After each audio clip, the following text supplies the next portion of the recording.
ፑቲን በመግለጫቸው ላይ በጦርነቱ ሀገራቸውን ወክለው ዛሬም እየተዋጉ ያሉ ወታደሮች ትልቅ ክብርና አድናቆት ይገባቸዋል ብለዋል።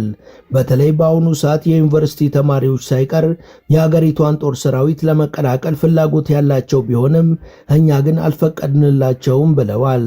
በአሁኑ ሰዓትም ከ400 ሺህ በላይ በራሳቸው ፈቃድ የዘመቱ ወታደሮች እንዳሉ ፑቲን ተናግረዋል። ቀጣዩ 2026ም ለሀገራቸውና ለሕዝባቸው የበለጠ በጎ ጊዜ እንደሚሆን ገልጸዋል። ፑቲን ለሟቹ ወታደሮችና የሰራዊቱ አባላት ቤተሰቦች እንዲሁም ለሚስቶቻቸው ለሀገር ሲሉ መሰዋታቸው ትልቅ ክብር ቢሆንም ሕይወታቸውን ስላጡ ግን ከልብ ይቅርታ እንጠይቃቸዋለን። የምናደርግላችሁንም ቋሚ ገዛ የበለጠ ከፍ አድርገን እንቀጥላለን ብለዋል።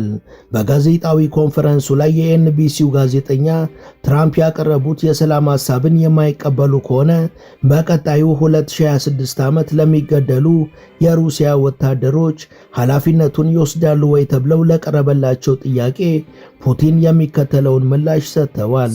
If you treat us with respect, if you comply with our interests, respect our interests as we always try to respect your interests. እኛን ካከበራችሁ፣ ፍላጎታችንን ካከበራችሁ እኛም ባጸፋው እናንተንና የእናንተን ፍላጎቶች እናከብራለን።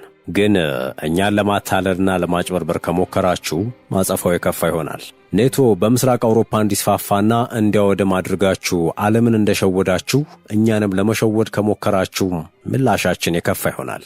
ከዚህ በኋላ ኔቶ ወደ ምስራቅ አውሮፓ አንድም ኢንች መራመድ የለበትም የሚለው አቋማችንን የግድ ማክበር አለባችሁ።